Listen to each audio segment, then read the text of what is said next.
KMTV seen chaîne YouTube bu leen di indil ay xibaar yu wóor te leer ci politique économie santé éducation religion sport ak yeneen événement képp ki nga xam ne yaa ngi bàyyeekoo Kër Mousse moo xam nga nekk ci biir wala ci biti di nga mën a seetaan seeni événement wala match navétane yu gën a neex ci biir KMTV KMTV njëriñu waa Kër Mousse. ñu ngi gërëm ñëpp di sant ñëpp monsieur le directeur général waa zone sud de Kër Moussa am nañu mbégte tey bu baax a baax di la dalal fii ci site de recasement bi parce que caravane médicale d'abord mbir la boo xamante ne ku ñu ko defal nga war a gërëm war a sant monsieur le directeur caravane médicale mus na fi am d'accord waaye bu mel nii organisation bu mel nii vraiment bi c'est la première kon foog ñu gërëm la ci d'abord sant la ci parce que équipe bu AIBD ni mu mobilisé woo tey surtout waa RSE ñëw depuis semaine bii ba tey jii nii ñu ngi fii ak ñun minuit la ñu fi jógee démb man ak ñoom nekkoon ci liggéey bi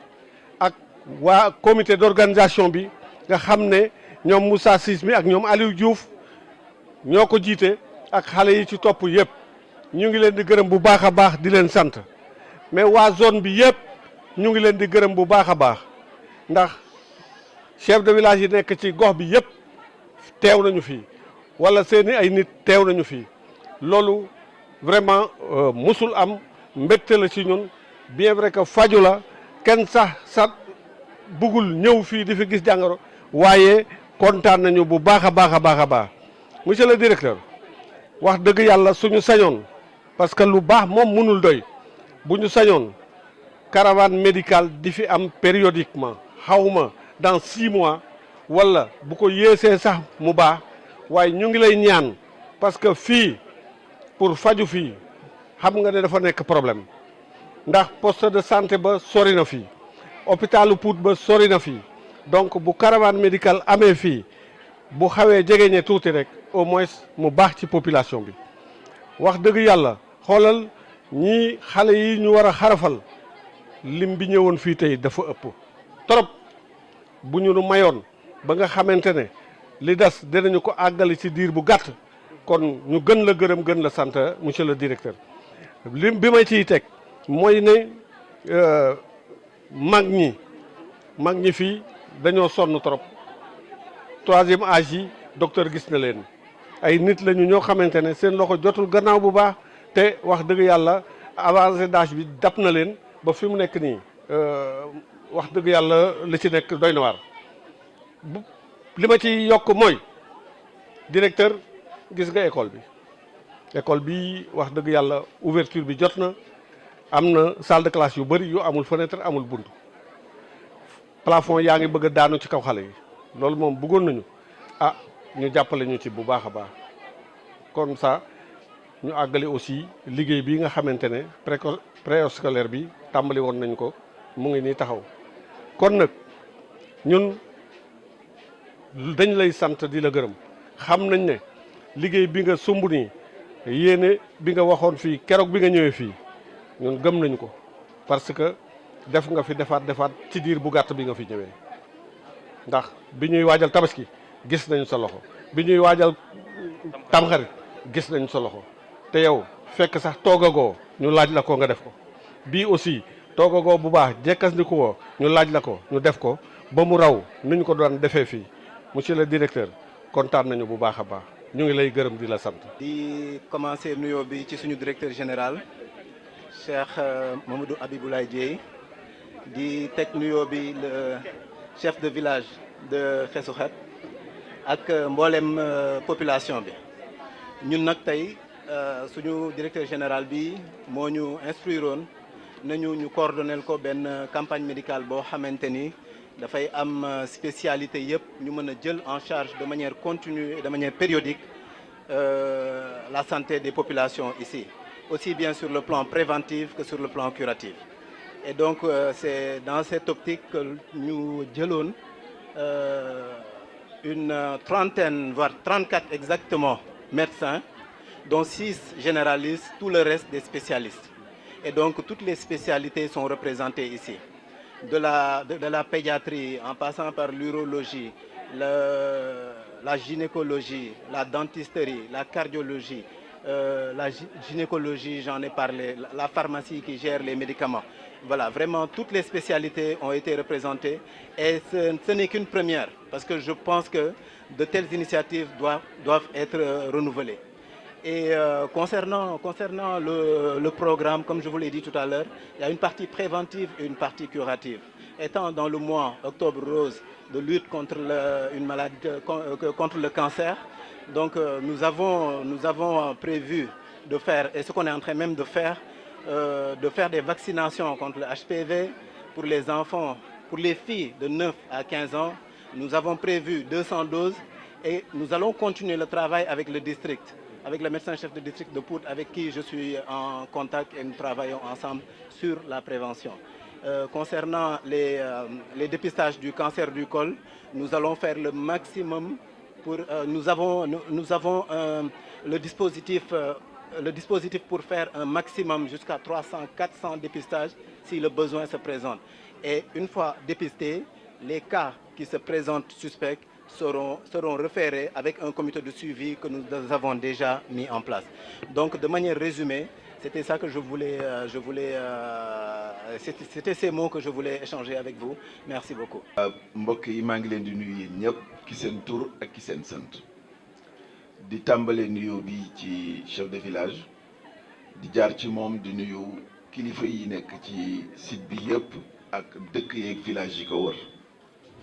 di nuyu soxna yi nuyu gu sell di nuyu population yi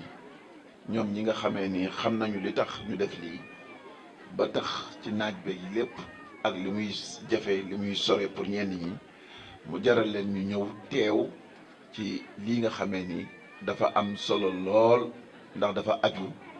ci wàllu wér-gu-yaramu jigéen ñi ndaw ñi mag ñi maanaam képp koo xamee ni da nga nekk ci environnement wu aéroport dañoo jàpp ni xaw nga sore ak centre de hospitalier yi kon dina rafet ay jamono ñu jege si la spécialité yi nga xamee ne docteur Issakha Mbaye wax nañ ko pour ñu mën la taxaw te incha allah chef de village loolu dina ñëwaat dinañ ko gën a yaatal mais li ma gën a neex ci mbir mi moo di waa AIBD seen takkute ak seen taxawaay vraiment ça me fait énormément plaisir kontaan naa ci bu baax a baax a baax. di leen xamal ni daal chef de village li nga wax ci wàllu xale yi ñuy xarafal loolu waxtaan naa seeg docteur dina jël disposition yi ci war pour ñu def ko. On va essayer de continuer pour ñoom médecins yi entre ñoom ñu identifier cartographie wu feebar yi fi nekk ak besoin yi fi am parce que man seen santé seen cadre de vie seen jàmm seen sécurité jàpp naa ni dafa am solo lool ndax tey jii bu aéroport amee yàlla ak yéen a tax et ça il faudrait jamais au plus grand jamais que nit ñi fàtte ko luñ fi Sénégal mën a am ci ndam ci aéroport am c'est parce que vous avez accepté un sacrifice boo xamee ni bu demoon ci ñeneen dina metti lool et c'est pourquoi je pense que ni action yi ñuy def ñii yëpp mënul matal mënul faj mënul nekk à la hauteur du sacrifice bi ngeen nekk mais j'estime que ni c'est extrêmement important que AIBD mën a taxaw ci wàll loolu et ça moom je voudrais vraiment que les gens le sachent le développement a un prix et souvent c'est les populations les plus démunies qui en paient le prix fort et c'est pourquoi AIBD dans sa politique RSE dans sa proximité avec les citoyens qui ont été à la base, puisque traditionnellement c'est vous qui habitez ce terroir. Et il faut que dans les politiques que nous définissons, que vous soyez au cœur du dispositif. Avant-hier, j'ai demandé à ce qu'une femme, une élève qui a le bac, issue de ce site de recasement, puisse bénéficier d'une bourse AIBD, parce qu'il ne sert à rien de construire un aéroport ici si les populations qui vivent et qui ont été à la base de l'aéroport ne sont pas gratifiées, ne sont pas soutenues, ne sont pas encouragées. Et le meilleur moyen, c'est de faire en sorte que les meilleurs au lycée, une fois le bac obtenu, puissent bénéficier d'un encadrement de proximité de AIBD pour les permettre à terme d'avoir toute la superstructure les cadres, l'élite de AIBD puisse sortir de ces villages environnants. Je crois que c'est le meilleur témoignage et la meilleure reconnaissance que la communauté nationale, et particulièrement AIBD, doit à ces populations de Katialit, de Khesouhat, de Mbadat, qui ont été capables de faire le don de ce qu'il y a de plus important pour la personne. Nous savons tous l'attachement du Sérère avec sa terre natale. Et ce sacrifice-là, en tout cas moi, je ne peux l'oublier et je ne voudrais qu'aucun d'entre nous ne puisse l'oublier. Kon lolu mom dafa am solo lol parce que li ñuy def pour Sénégal la. Président de la République Bassirou Diomaye Diakhar Faye ak premier ministre Ousmane Sonko ak mboolem gouvernement bi et surtout ak suñu ministre de tutelle ñooñu seen yéene mooy nan la ñuy fexe ba Sénégal xar kanam soppeeku ci doxalin yi soppeeku ci tëralin yi soppeeku ci gis-gis bi. Et je pense que lii ñuy def nii defuñu ko rek ci turu AIBD dañ koy def ci suñu turu ministre mooy El Malick Ndiaye et au passage ñu koy sant di ko gërëm ci disponibilité yi mu am ngeen xam ni ministère bi dafa taxaw pour taxawu doomu aadama yi taxawu pour aéroport am doole pour aussi ñi nga xamee ne ñoo nekkoon à la base histoire ak cosaanu aéroport ñoo ñuy gis ci seen bopp. Et je pense que ni buñ ko defee def nañu suñu warugar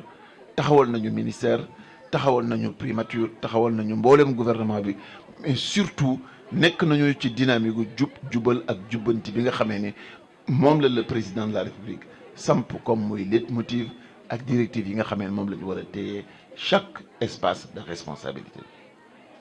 Kontaan nañu loolu ñu ngi lay féliciter di la encourager j'espère que ni loolu dina doon succès ci yow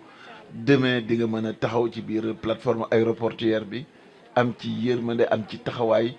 jouer ci rôle yu am solo et pourquoi pas peut-être un jour être directeur général de AIBD et beaucoup plus encore.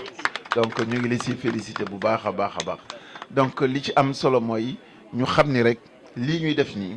c'est vrai qu'on est très loin de notre cœur de métier mais ça va en droite ligne avec les missions yi nga xamee ni président de la République ak gouvernement au Sénégal sant nañ ko AIBD. Suñu cër mooy créer suñu cër mooy assumer développement wu secteur aéronautique et de manière diversifiée. Sama jàng bu gàtt bi ma def ci aéroport wane na ma ni aéroport ak àddina ñooyam. On trouve tous les métiers sur la plateforme aéroportuaire. Et c'est la raison pour laquelle chaque domaine boo xamee ne domaine d'intérêt la pour askan wi AIBD dafa war a taxaw. Et pour terminer nag may remercier di gërëm di sant docteur Issakha Mbaye ak mboolem médecin ak spécialiste yi nga xamee ne ànd nañu ak moom pour mën ñu taxawal journée bii nga xamee ne dañ ko dédié pour population yi nekk ci environnement wu aéroport bi. Merci beaucoup pour la diligence, la qualité du travail, la disponibilité envers les populations et c'est tout à fait à votre honneur et je voudrais avec vous et Kadi que vous puissiez développer ce dispositif, l'encadrer, le généraliser pour qu'on puisse atteindre des objectifs chaque jour plus grands mais tout en étant dans la rationalité, dans l'efficience et que l'argent que l'on dépense pour les populations puisse véritablement les servir et être d'un apport significatif en termes de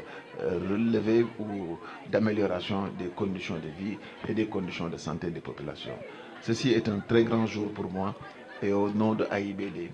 et au nom de toute la communauté aéroportuaire ñu ngi sant di gërëm population yi nga xamee ne ñoo nekk ci site de recasement bi ak mboolem village yi nga xamee ne traditionnellement ñoo juddulul AIBD di leen sant di leen gërëm jërë ngeen jëf.